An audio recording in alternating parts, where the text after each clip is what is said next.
வணக்கம் மக்களே! இன்னைக்கும் நம்ம மார்க்கெட் நேத்து போலவே செகண்ட் ஹாஃப்ல நல்ல ஒரு பாசிட்டிவ் பெர்ஃபார்மன்ஸ போஸ்ட் பண்ணியிருக்கு. அதுவும் குறிப்பா பேங்க் நிஃப்டிலாம் ஆஃப்டர்நூன் நம்ம பேசும்போது 500 பாயிண்ட்ஸ் வரைக்கும் நெகட்டிவ்ல ட்ரேட் ஆயிட்டு இருந்தது. நல்ல ஒரு ரெக்கவர குடுத்து 100 பாயிண்ட்ஸ் பாசிட்டிவ்ல க்ளோஸ் ஆயிருக்கு. என்ன மாயமோ, என்ன மந்திரமோ தெரியல. மார்க்கெட் இப்ப கொஞ்சம் பரவால்லாம, "அப்பா நான் பார்றா நான் திரும்ப வந்துட்டேன்டா" அப்படின்ட்டு நம்ம கிட்ட ப்ரூவ் பண்ண வைக்கிறானுங்களோ அப்படின்னு தான் எனக்கு வந்து தோணுது. அது மட்டும் இல்ல டெக்னிக்கல் ட்ரெண்ட் பார்க்கும்போதும் ஸோ, நல்ல ஒரு சப்போர்ட்ல இருந்து ஒரு ரிவர்சல் எடுக்குது. இந்த டெக்னிக்கல் பற்றியும் நம்ம இதுக்கு முன்னாடி டிஸ்கஸ் பண்ணியிருக்கோம். ஸோ, இந்த டெக்னிக்கல் ட்ரெண்ட் நம்மள பாதிக்குமா பெருசா அப்படின்னு கேட்டா டெஃபினட்டா பாதிக்குது. மேபி இது இந்த சப்போர்ட்ட உடைச்சு கீழ இறங்குனாலும், இது யார பாதிக்கும்னா ட்ரேடர்ஸ பெரிய அளவுக்கு பாதிக்கும். ஆப்ஷன் ட்ரேடிங் பண்றவங்க, ஸோ பொசிஷன் ட்ரேடிங் பண்றவங்கள டெஃபினட்டா வந்து பாதிக்குமே தவிர, ஸோ ஹோல்டு பண்றவங்கள பெரிய அளவுக்கு பாதிக்காது. ஏன்னா, அவங்களுக்கு ரியல் லாஸ் ஏற்படும், நமக்கு பேப்பர் லாஸ் ஏற்படும். ஸோ, இறக்கத்த அப்சர்வ் பண்ணக்கூடிய சக்தி மட்டும் நம்மகிட்ட இருந்ததுன்னா, நமக்கு பெரிய ஒரு பாதிப்பு வராது. ஸோ நல்ல பங்குகள தேர்வு செஞ்சிருந்தா, என்ன நடக்குதுங்கிறத பார்ப்போம். ஆனா இப்போதைக்கு குளோபல் சென்டிமென்ட் ரொம்பவே வொர்ஸ்ட்டா போயிட்டுருக்குங்க. ரொம்ப ரொம்ப வொர்ஸ்ட்டா தான் வந்து போயிட்டுருக்கு. இன்னைக்கு இந்த அப்டேட் எல்லாரும் பார்த்துருப்பீங்கன்னு நான் நெனைக்கிறேன். தம்ப்நெயிலே வந்து பார்க்கும்போதே ஒரு பதற்றம் மேபி நியூஸ் தெரியாதவங்களுக்கு வந்து ஏற்பட்டிருக்கலாம். உண்மதான். என்னன்னா, ஸோ இப்ப ட்ரம்ப் அவங்களோட ட்ரூத் சோஷியல் மீடியால ஒரு பதிவ வந்து போட்டிருக்கான். என்ன போட்டிருக்கான்னா, இன்னைக்கு நைட்டு ஹோல் சிவிலைசேஷனே பார்த்தீங்கன்னா, இறந்து போகும் அப்படிங்கிற மாரி ஒரு அப்டேட்ட வந்து போட்டிருக்கான். ஸோ, இன்னைக்கு அமெரிக்கால அமாவாசையா என்னன்ட்டு தெரியல. ஸோ, ரொம்ப முத்திருச்சு போல இன்னைக்கு டேல. உடனே ஒரு பதிவு. ஸோ, இதெல்லாம் சோஷியல் மீடியால போட்டு பண்ணக்கூடிய ஒரு வேலையா? ஒரு அதிபர் வந்து சோஷியல் மீடியால எல்லாத்தையும் போட்டுட்டு இருக்கிறது தான் ஒரு வேலையா? அப்படிங்கிறது தான் என்னுடைய ஒரு கேள்வியா இருக்கு. பட் என்ன பண்றது? ஒண்ணும் பண்ண முடியாது. ஆனா, இவன் பண்ணுவானா அப்படின்ட்டும் நமக்கு ஒரு டவுட்டு தான். சும்மா வாயிலேயே வந்து வடை சுட்டுட்டு இன்னைக்கு ஆன்பா, நாளைக்கு ஊன்பா. ஸோ, ஏதாச்சும் ஒண்ணு மாத்தி மாத்தி சொல்றது தான் ட்ரம்ப்போட வேலையா இருக்கு. இன்னொரு பக்கம் அவங்க எத டார்கெட் பண்ண போறாங்கன்னா, இந்த பவர் பிளான்ட்ட தான் வந்து டார்கெட் பண்ண போறதா ஆல்ரெடி வந்து அப்படியே ஓப்பனாவே வந்து சொல்ட்டாங்க. ஈரான் பார்த்தீங்கன்னா, அத வந்து தவிர்க்கிறதுக்காக என்ன பண்றாங்கன்னா, ஸோ அந்த நாட்டு இளைஞர்களுக்கு வந்து ஒரு அழைப்பு விடுவிச்சிருக்காங்க. என்னன்னா, நீங்க பவர் பிளான்ட் பக்கத்துல வாங்க. ஸோ நம்ம மக்கள் இருந்தா, ஸோ இந்த பவர் பிளான்ட் தாக்குதல் வந்து நடக்காது அப்படிங்கிற மாரி ட்ரம்ப்போட கவர்ன்மெண்ட் தரப்புலயும் இந்த மாரியான ஒரு பதிவெல்லாம் வந்து நான் பார்த்திருந்தேன். ஸோ என்ன நடக்க போகுதுன்னு தெரியல. அத்தன மக்கள்ல இருந்து மக்கள் மேல எதையாச்சும் ஒண்ணு போட்டு தொலைஞ்சுட்டானா, மிகப்பெரிய அளவுக்கான ஒரு பஞ்சாயத்து ஏற்படும். ஸோ இது கண்டிப்பா யாருக்குமே நல்லதில்ல. உலகத்துக்கும் நல்லதில்ல, பங்குச் சந்தைக்கும் நல்லதில்ல. ஸோ பெரும் பஞ்சாயத்து உலகம் ஃபுல்லா வந்து வெடிக்கிறதுக்கான ஒரு வழிய கீது தொறக்காம இருந்தானுங்கன்னா ரொம்ப சந்தோஷம் அப்படின்னு தான் நான் நினைக்கிறேன். ஆனா என்ன நடக்க போகுது அப்படிங்கிறத நினைக்கும்போதே ஒரு பக்கம் பயமா தான் வந்து இருக்கு. ஸோ பொறுத்திருந்து பார்ப்போம் என்ன பண்றான்ட்டு. இன்னைக்கு 8 மணி தான் டெட்லைன். ஸோ 8 மணிக்கு மேல ஏதாச்சும் ஒரு அசம்பாவிதம் நடக்காம இருக்கணும். ஸோ எதுவும் பண்ணாம இருக்கணும். நார்மலா சின்ன சின்னதா அடிச்சு பேசி தீர்த்துக்கிட்டானுங்கன்னா பரவால்ல. இன்கேஸ் ஏதாச்சும் நடந்ததுன்னா நம்ம தொடர்ந்து வந்து செய்திகள வந்து பார்ப்போம். ஸோ என்ன நடக்குதுங்கிறதையும் ட்ராக் பண்ணிட்டு நம்ம வருவோம். ஸோ நெக்ஸ்ட் நம்ம அப்டேட்குள்ள வந்து போகலாம். ஸோ இவ்வளோ பஞ்சாயத்துகள கடந்து இன்னைக்கு டெய்லி யுஎஸ் மார்க்கெட் பார்த்தீங்கன்னா, ஒரு 1.5% வரைக்கான ஒரு இறக்கத்த குடுத்திருக்கு. பெரிய அளவுக்கான ஒரு சரிவில்ல. மேபி ஏதாச்சும் ஒரு அசம்பாவிதம் நடந்ததுன்னா, கிராஷ் கூட ஆகலாம் யுஎஸ் மார்க்கெட். பட் நம்ம பொறுத்திருந்து பார்ப்போம். அதே மாரி க்ரூட்லயும் பெரிய அளவுக்கான ஒரு ஏற்றமெல்லாம் இல்ல. ஒரு 2.5% வந்து ஏறியிருக்கு.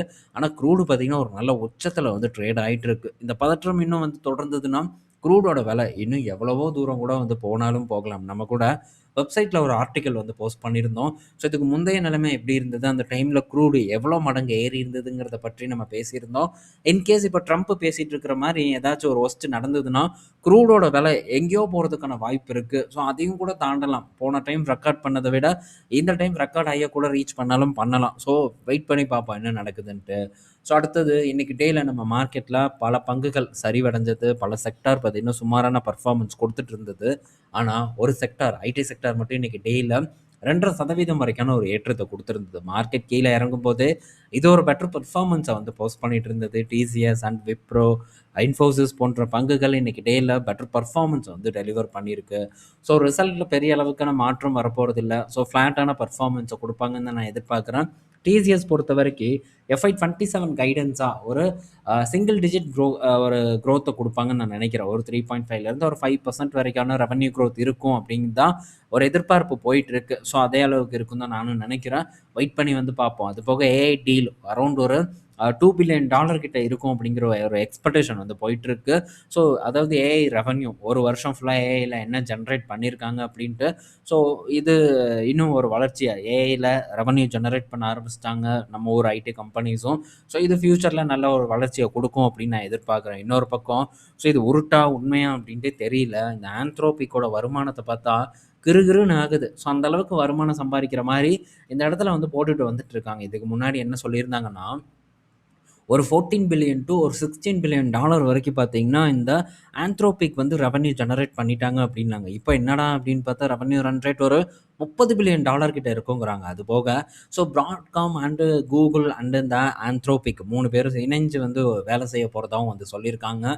இது ஒரு மிகப்பெரிய ஒரு டீலா இருக்கும் அப்படின்ட்டும் ஒரு தகவல் வந்திருக்கு. ஸோ பல கிளையண்ட்ஸ் பார்த்தீங்கன்னா, நெறைய கஸ்டமர் பல என்டர்பிரைசஸ் பார்த்தீங்கன்னா, ஆந்த்ரோபிக்கோட கிளையண்ட்ஸா வந்து இருக்கிறதாவும், ஒவ்வொரு கிளையண்ட்டுமே $1,000,000க்கு மேல தான் வந்து பே பண்றாங்க அப்படின்ட்டும் ஆந்த்ரோபிக் கிட்ட இருந்து அப்டேட் வந்திருக்கு. இதெல்லாம் ஆண்டவனுக்கு தான் வெளிச்சம். ஸோ எத்தனையோ கம்பெனிஸ் இருக்கு. நெறைய ஏஐ மாடல்ஸ் வந்து இருக்கு. ஏஐ ஏஜென்ட் வந்து வச்சிருக்காங்க. பட் இருந்தாலும் இந்த ஆந்த்ரோபிக் தான் கெத்தா? என்ன உண்மை என்னங்கிறத நம்ம போக போக வந்து பார்ப்போம். ஸோ ஓவர் ஹைப் பண்ணி நம்மள மாக்காம் பண்றதுக்கும் இந்த மார்க்கெட்ல பண்ணுனாலும் பண்ணுவாங்க. என்ன வேணா நடக்கலாம். அதுதான் ஷேர் மார்க்கெட். ஸோ நம்மள நம்ப வைக்கலாம். பெரிய பெரிய ஆட்கள் நெனச்சா என்ன வேணா பண்ணலாங்கிறதுக்கான பல எக்ஸாம்பிள் நம்ம பார்த்துருக்கோம். அதில இது ஒரு எக்ஸாம்பிள். இப்ப வாரே பார்த்தீங்கன்னா, அந்த மாரியான ஒரு விஷயம் தான். ஸோ ஓவரா பார்த்தீங்கன்னா முடிச்சு விடணும். ஸோ பெரும் இத கொண்டு வரணும். ஸோ இதில இன்னும் என்னென்ன பிளான் பண்ணி வச்சிருக்காங்கன்னு தெரியல. ஸோ பார்ப்போம். இதெல்லாம் என்ன ஆகுது அப்படின்ட்டு. ஸோ நெக்ஸ்ட் பார்க்கும்போது பிஎஃப்சி அண்ட் ஆர்இசி மெர்ஜருக்கு அப்புறமும் 51% ஸ்டேக்கை கவர்மெண்ட் ஹோல்டு பண்ணுவாங்க அப்படிங்கிற ஒரு தகவல் நமக்கு கிடைச்சிருக்கு. எப்படி இந்த மெர்ஜர் நடக்கிறதுக்கே ஒரு வருஷத்துக்கு மேலே ஆகும் அப்படின்னு தான் நான் எக்ஸ்பெக்ட் பண்ணுறேன். அடுத்தது அதுவும் இல்லாமல் இப்போ இந்த 2 பங்குகளும் பார்த்தீங்கன்னா கொஞ்சம் சுமாரான பர்ஃபார்மன்ஸை கொடுத்துட்டு வந்துட்டுருக்கு. ஆனால் இப்போதைக்கு இந்த பங்குகள் பக்கம் நம்ம தலை வச்சு படுக்காம தான் இருக்கோம். என்கிட்ட இருக்குது. பட் இருந்தாலும் ஸோ இது பக்கம் இப்போதைக்கு நான் டெஃபினட்டாக திரும்பி பார்க்க மாட்டேன். அடுத்தது பயோகான் கிட்ட இருந்து ஒரு அப்டேட்டு. ஸோ பயோகான் பார்த்தீங்கன்னா யுஎஸில் இந்த டெனிசுமோப்போ அந்த போன் தெரப்பிக்கான ட்ரக்கை பயோசிமிலரை வந்து லான்ச் பண்ணியிருக்கிறத ஒரு அப்டேட் வந்திருக்கு. இருந்தும் கூட இன்னைக்கு டேயில் பயோகான் பார்த்தீங்கன்னா ஒரு 4% வரைக்கான ஒரு இறக்கத்தை கொடுத்துருக்கு. ஸோ பயோகானுக்கு கொஞ்சம் கடனும் பார்த்தீங்கன்னா அதிகமாக இருக்குது. ஸோ இவன் இன்னும் வந்து நல்ல ஒரு சரிவை வந்து கொடுத்தா தான் நமக்கு இந்த மாதிரியான பங்குகள் பக்கமெல்லாம் ஒரு சான்ஸே வந்து ஏற்படும். பட் பயோகான் ஆல்சோ பார்த்தீங்கன்னா யூரோப் அண்டு யுஎஸ் 2 இடத்துலையுமே நல்ல ஒரு ரெவன்யூ ஜெனரேட் பண்ணுறதுக்கான பொட்டன்ஷியல் இருக்கக்கூடிய ஒரு நிறுவனமாக தான் பயோகான் வந்து இருக்குது. ஸோ வெயிட் பண்ணி பார்ப்போம் என்னெல்லாம் நடக்குதுன்ட்டு. ஸோ இடப்பட்ட டைமில் நமக்கு டெஃபினட்டாக வேறு ஃபார்மா பங்குலையும் சான்ஸ் வரலாம். ஸோ ட்ராக் பண்ணுவோம்.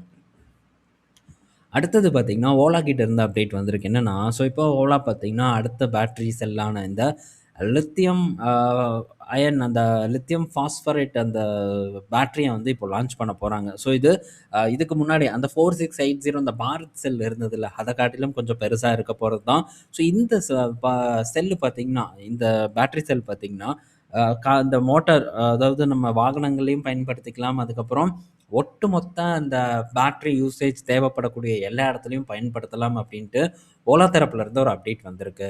ஸோ ஆல்மோஸ்ட் ஒரு 2.5 3 ஜிகாவாட்ஸ் கிட்ட கெப்பாசிட்டி இருக்கு. 6 ஜிகாவாட்டுக்கு மேல வந்து எக்ஸ்பேண்ட் பண்றதுக்கான ஒரு இடமும் வந்து ஒரு பிளானிங்கும் பார்த்தீங்கன்னா ஓலா கிட்ட இருக்கு.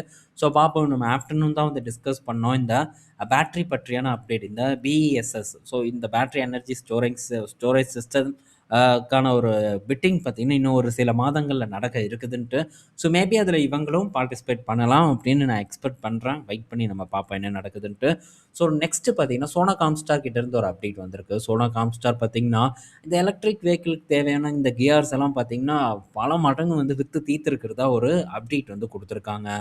ஸோ ஈவி டிமாண்ட் வந்து கன்சிஸ்டன்ட்டா க்ரோ ஆயிட்டு இருக்கிறதுனால, எங்களோட சேல்ஸும் பார்த்தீங்கன்னா, சூப்பரா போயிட்டுருக்கு அப்படின்ட்டு சோனா காம்ஸ்டார் சொல்லியிருக்காங்க. இந்த இப்ப ரீசென்ட்டா நடந்த ஃபால்ல இந்த சோனா காம்ஸ்டார்ல பெரிய அளவுக்கான சம்பவம் எதுவுமே ஏற்படலைங்க. சொல்லப்போனா ஓரளவு ஸ்ட்ராங்கான, ஸ்டேபிளான பெர்ஃபார்மன்ஸ இந்த சோனா காம்ஸ்டார் குடுத்துக்கிட்டு தான் வந்திருக்காங்க. சோனா பிஎல்டபிள்யூ வெயிட் பண்ணி பார்ப்போம். இதெல்லாம் நமக்கு அட்ராக்டிவான மதிப்பீடுல கிடைக்காம இது பக்கம் நம்ம தல வச்சு கூட படுக்கக்கூடாது.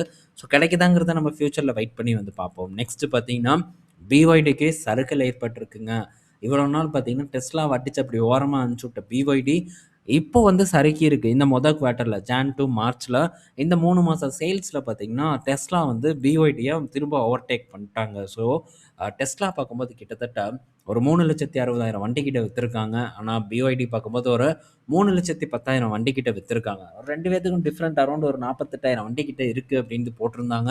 ஸோ இப்போ டெஸ்லா திரும்ப பார்த்தீங்கன்னா, நம்பர் 1 பிளேயரா வந்து மாறிட்டாங்க. பிஒய்டி பின்னாடி வந்ததுக்கான ரீசன் ஸோ சைனால இருக்கக்கூடிய சில policy changes and over competition பார்த்தீங்கன்னா, பிஒய்டியோட சேல்ஸை வந்து குறைச்சிருக்கு அப்படின்னே நம்ம எடுத்துக்கலாம். ஸோ நெக்ஸ்ட்டு சாம்சங் மிகப்பெரிய ஒரு சாதனையை பண்ணியிருக்காங்க. இன்னும் கொஞ்ச நாள்ல என்விடியாவெல்லாம் வந்து தூக்கி சாப்பிட்ரும் போல. அந்த அளவுக்கான வருமானம் வந்து சாம்சங்குக்கு இந்த Q1ல வந்து கிடைச்சிருக்கு. ஸோ இவங்களுடைய ப்ராஃபிட் பார்த்தீங்கன்னா 755% வந்து உயர்ந்திருக்கு. 755% உயர்ந்திருக்கு. 700%ங்கிறது சும்மாவா?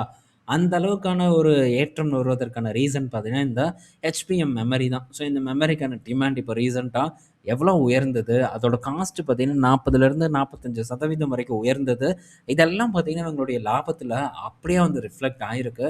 ஸோ ஓவராலா பெட்டர் பெர்ஃபார்மன்ஸ வந்து குடுத்துருக்காங்க. ஸோ இவங்களுடைய வருமானம் அதாவது ஒரு $36 பில்லியன் கிட்ட ஆப்பரேட்டிங் ப்ராஃபிட் வந்து பண்ணியிருக்காங்க. ஸோ இதில பெரும்பாலும் பார்த்தீங்கன்னா, இந்த மெமரி சிப்போட சேல்ஸ்னால தான் வந்திருக்கு அப்படின்ட்டு அனலிஸ்ட் எக்ஸ்பெக்ட் பண்றாங்க. ஏன்னா Samsung கிட்ட இருந்து இன்னும் செக்மெண்ட் வைஸ் ரெவென்யூ, ப்ராஃபிட் பார்த்தீங்கன்னா, நமக்கு கிடைக்காம இருக்கு. ஸோ இத பத்தி நம்ம டீட்டெயில் கிடைச்சதுன்னா டிஸ்கஸ் பண்ணலாம். இதெல்லாம் நம்மளால வாங்க முடியாது Samsung எல்லாம். ஸோ இது கொரியன் மார்க்கெட்ல இருக்கிறது. ஆனா நமக்கு என்ன நடக்குது அப்படிங்கிறத வந்து தெரிஞ்சுக்கணும்ல. இன்னுமே பார்த்தீங்கன்னா, நல்ல ஒரு வேல்யூவேஷன்ல இன்னும் $1 ட்ரில்லியன் மார்க்கெட் கேப்ப கூட Samsung பார்த்தீங்கன்னா, தொடாம தான் வந்து இருக்கு. ஸோ மற்ற நிறுவனங்கள் எல்லாம் ஆல்ரெடி வந்து டச் பண்ணியிருக்கு. அதாவது Nvidia, ஸோ இன்னும் சில நிறுவனங்கள் டச் பண்ணியிருக்கு. பட் இது இன்னுமே அந்த அளவுக்கு டச் ஆகாம தான் வந்து இருக்கு. மேபி என்னைக்கு வேணா வந்து ஏத்தலாம் அப்படின்னு தான் நான் எக்ஸ்பெக்ட் பண்றேன். தொடர்ந்து ட்ராக் பண்ணுவோம். என்னென்ன வந்து நம்மளால கத்துக்க முடியுமோ, அதெல்லாம் கத்துக்கிறதுக்கு நம்ம ட்ரை பண்ணுவோம். அப்பதான் நாள பின்ன ஏதாச்சும் ஒரு ஆப்பர்ச்சுனிட்டி திடீர்னு நமக்கு ஓப்பன் ஆச்சுன்னா, அந்த ஆப்பர்ச்சுனிட்டிய நம்மளால கரெக்ட்டா வந்து கேப்சர் பண்ண முடியும். ஸோ தொடர்ந்து கத்துக்கொள்றதுக்கு நம்ம ஆர்வத்த காட்டிட்டே இருப்போம். ஸோ இந்த வீடியோல பல ப இன்ஃபர்மேஷன் வந்து நம்ம டிஸ்கஸ் பண்ணியிருப்போம். பயனுள்ளதா இருக்கும்னு நான் நெனைக்கிறேன். நம்ம நாளைக்கு இன்னொரு ஒரு வீடியோல மீட் பண்ணுவோம். பாய் மக்களே!